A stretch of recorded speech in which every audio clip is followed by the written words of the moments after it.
Apakah penyakit sinusitis bisa bermasalah ke Korea untuk medikal ya? Kalau itu solusi dari penyakit paru-paru, teman-teman bisa pergi ke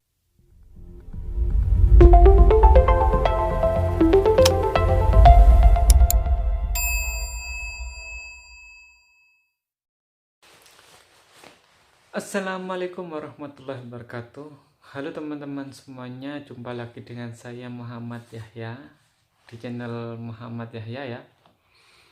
Hari ini saya akan menjawab pertanyaan teman-teman, apakah penyakit sinusitis bisa bermasalah ke Korea untuk medikal ya? Kalau itu saya jawabannya bahwa itu penyakit saya tidak tahu ya. Untuk sinusitis itu kayak apa ya? Mungkin penyakit hidung ya. Itu seperti itu ya. Tapi kalau bermasalah di medikal saya tidak tahu.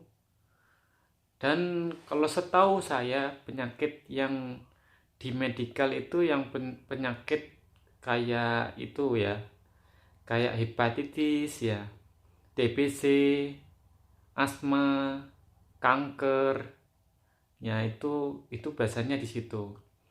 Dan kayak apa pokoknya penyakit yang sekarang lagi juga seperti corona ya. Kalau sinusitis saya tidak tahu ya. Nah, kalau teman-teman ingin solusi dari penyakit paru-paru, teman-teman bisa pergi ke pengobatan alternatif ya.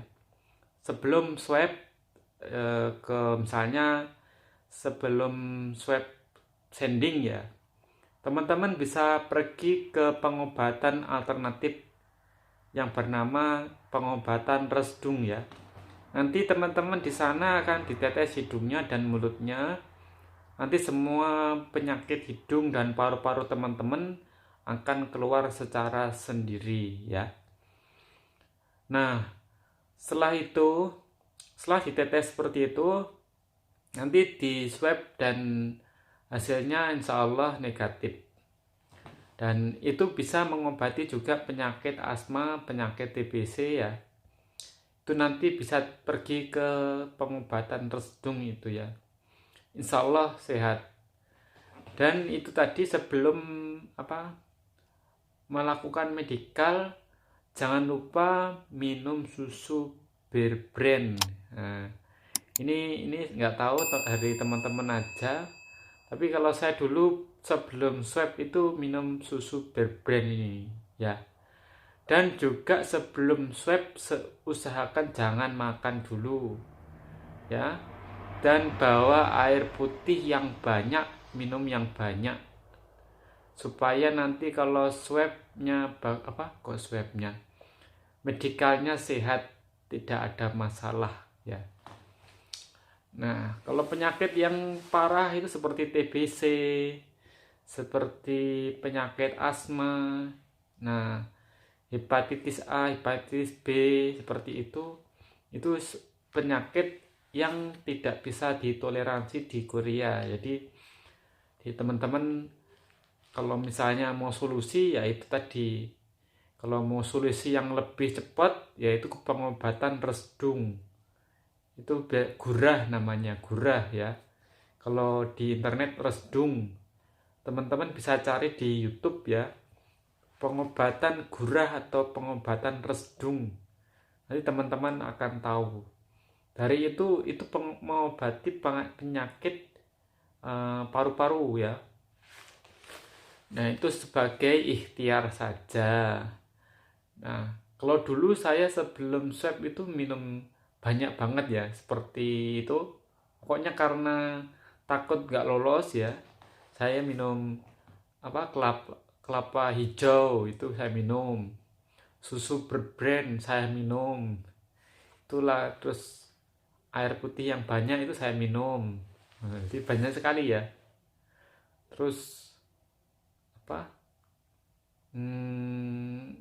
pokoknya yang makanan-makanan kayak sayur-sayuran itu saya makan yang banyak itu. Jadi untuk kesehatan teman-teman.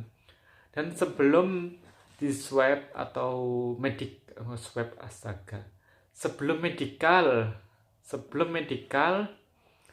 nah itu teman-teman itu olahraga dulu, push up ya, lari-lari biar berkeringat, itu nanti penyakit-penyakit dalam tubuh keluar sendiri ya.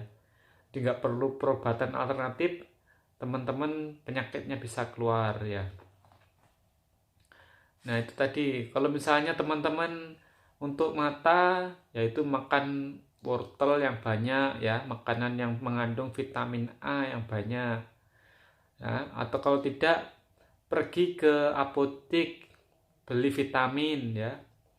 Dan misalnya kalau teman-teman menjaga daya tahan tubuh, teman-teman bisa minum madu dicampur air hangat ya, itu diminum tiap hari. Usahakan minum madunya yang murni ya. Nah, jadi biasanya masalah yang paling parah di swab itu ya di karantina tuh. Jadi biasa emang masalah di medikal itu ya seperti itu, penyakit asma tadi, penyakit TBC, hepatitis A, hepatitis B, pokoknya penyakit paru-paru yang parah itu ya. Jadi itu ditolak ya. Ini semuanya yang seperti itu. Jadi persiapan yang banyak. Jadi sudah persiapan, doa ya. Kalau saya dulu sebelum berangkat juga itu sholat hajat ya teman-teman ya. Karena saya sebagai muslim, saya sebelum berangkat itu minta pada Allah doa ya, sholat 2 rakaat, sholat hajat, minta sama Allah supaya apa yang kita usahakan tadi bisa lolos ya, bisa lancar, dan insya Allah semuanya itu akan lancar ya. Nah, jadi semuanya sudah lancar, dan jangan lupa minta doa restu orang tua ya. Insya Allah kalau teman-teman minta doa restu orang tua, teman-teman insya Allah diberi jalan yang bagus juga. Dan jangan lupa juga sedekah kepada anak-anak yatim ya, supaya doa-doa anak yatim itu mengabulkan apa yang teman-teman inginkan ya. Nah seperti itu. Jadi sebelum berangkat ke Korea sudah persiapan, minum yang banyak, minum madu, minum susu berbrand, puasa sebelum berangkat itu puasanya adalah puasa makan, tapi maksudnya tidak minum, maksudnya minum nggak apa-apa, tapi tidak makan gitu aja ya. Kalau misalnya mau makan, usahakan jauh sebelum di medikal itu makan dulu. Nanti kalau misalnya mau mendekati 3 jam atau 4 jam sebelum medikal, teman-teman jangan makan dulu, usahakan seperti itu. Dan triknya juga, misalnya kalau teman-teman sebelum di medikal paru-parunya itu tadi, ambil napas yang banyak ya, supaya paru-parunya itu mengembang. Itu masalahnya juga dari teman-teman juga, karena teman-teman ambil napasnya kurang kuat, maka paru-parunya jadi mengkerut ya. Jadi itu juga bisa berpengaruh ya. Bisa, padahal tidak ada penyakit diidentifikasikan sebagai penyakit parah, padahal itu teman-teman sehat jadi dikira sakit ya. Itu kalau kita misalnya teman-teman dulu ada yang cerita ya, di Cirebon itu di Ciracas itu ada yang swab di medikal swab di Ciracas itu ada yang medikal, terus dia gagal karena itu medikalnya waktu di Ciracas itu paru-parunya ada penyakit Nah, itu masalah tadi, dia ambil napasnya kurang kuat, akhirnya paru-paru yang dalam itu tadi mengkerut, maka kelihatan fotonya itu seperti sedang ada penyakit ya. Jadi itu ronsen itu seperti itu, dan waktu di ronsen jangan sampai bergerak ya. Kalau bisa diem, kaku ya. Kalau ya kaku tapi rileks ya. Gimana ya, kaku tapi rileks. Ya pokoknya seperti itu ya.